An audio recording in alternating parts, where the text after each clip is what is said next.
Olá, queridos e queridas, vamos para a aula 5 do nosso 6º módulo, a reação do mundo. Bom, hoje nós vamos falar da reação do mundo diante de Jesus. Muita gente ainda se pergunta, ainda fica...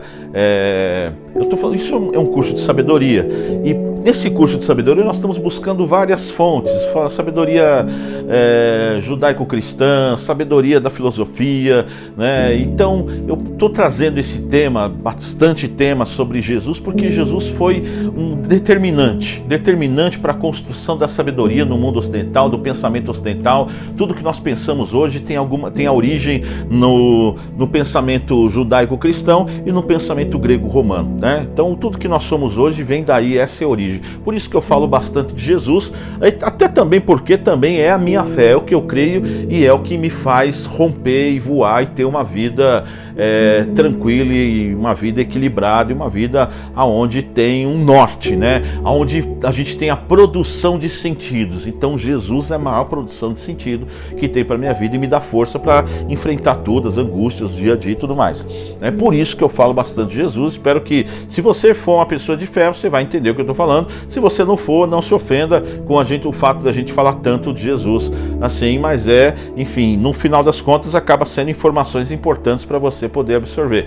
Então eu estou falando isso porque em determinados pontos de vista, para uma religião Jesus é um mentor espiritual, para outra religião Jesus é alguém iluminado, para a ciência Jesus é um homem muito inteligente, acima da média, um espírito de luz, mas no pensamento cristão Jesus é Deus. Jesus é Deus encarnado, João, que era discípulo dele, fala o verbo, e o verbo, a tradução de verbo, já falei, no grego é logos. Logos eu gosto de traduzir como razão criadora, inteligência criadora, No princípio era uma inteligência criadora, essa inteligência criadora era Deus, essa inteligência criadora estava com Deus, fazendo uma alusão ao versículo 1 do capítulo 1 do Evangelho de João. No princípio era o verbo estava com Deus e o verbo era Deus. Essa palavra verbo, então, pode ser substituída por inteligência criadora, por razão, por logos, enfim, por uma série de palavras que estão ali na lacuna do que representa a palavra logos. Então, inteligência criadora é a grande palavra que eu acho que substitui bem o verbo, substitui bem o logos. Então note que João diz assim, tem uma inteligência criadora, alguma coisa que a ciência chama de acidente, mas como eu disse no início,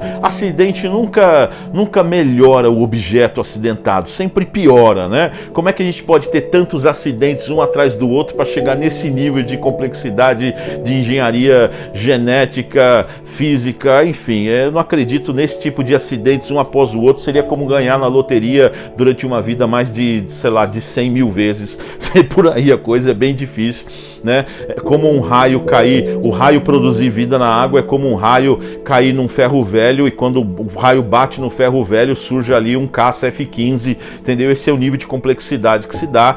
Para mim é mais fácil acreditar em Deus do que acreditar que vai surgir um F-15 se cair um raio num ferro velho, Então por isso, no pensamento cristão, João define esse homem que se encarnou, Jesus, dizendo Jesus é Deus, este homem é Deus.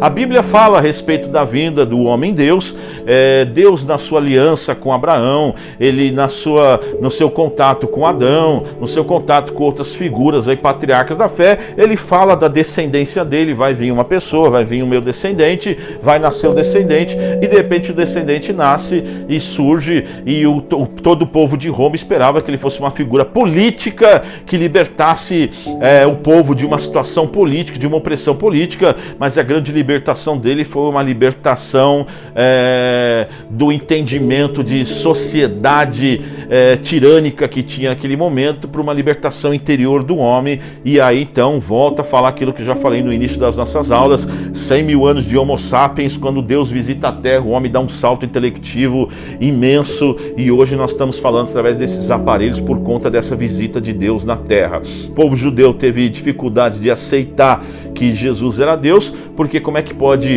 Deus nos visitar de uma forma tão humilde e simples e de uma forma que não liberte aquela nação?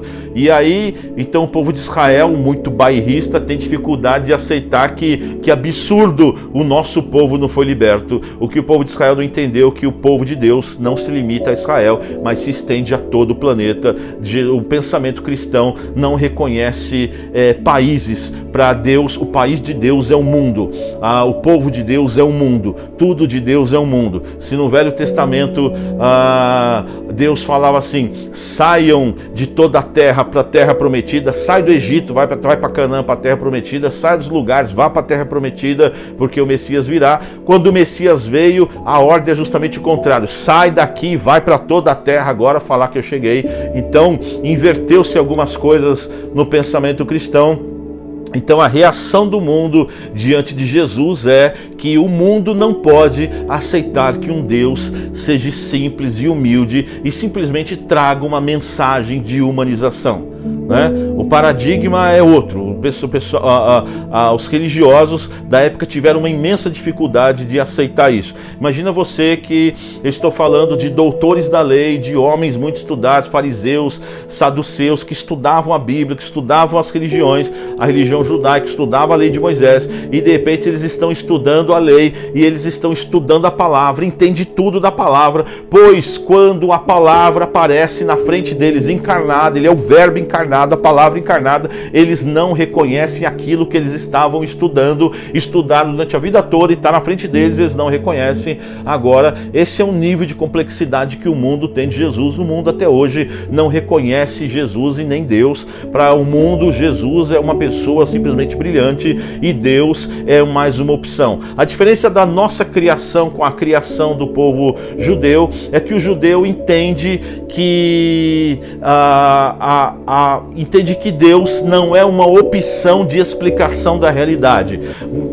O conceito Deus para nós ocidentais é uma opção de explicação da realidade. Então quando você entra na escola, eles vão dizer para você que a realidade pode ser explicada pela opção A, um acidente de um meteoro. Opção B, darwinismo, criacionismo. Opção C, darwinismo e evolucionismo. Opção C pode ser explicada por uma matéria, não sei o que, de uma força, não sei o que. Opção D, lá na última opção, é a criação. Deus criou esse negócio aqui, entendeu? Então, quando a gente cresce na nossa sociedade, a gente entende que Deus é uma opção de credo para produzir sentido na nossa vida. E quando você cresce dentro da religião judaico-cristã, dentro do cristianismo, dentro da religião judaica, você entende que Deus não é uma opção de explicação da realidade, Deus é a própria realidade. Imagina você que quem escreve isso é Paulo, no livro de Atos, quem escreveu foi Lucas, Paulo ditou, livro de Atos, capítulo 17, verso 28,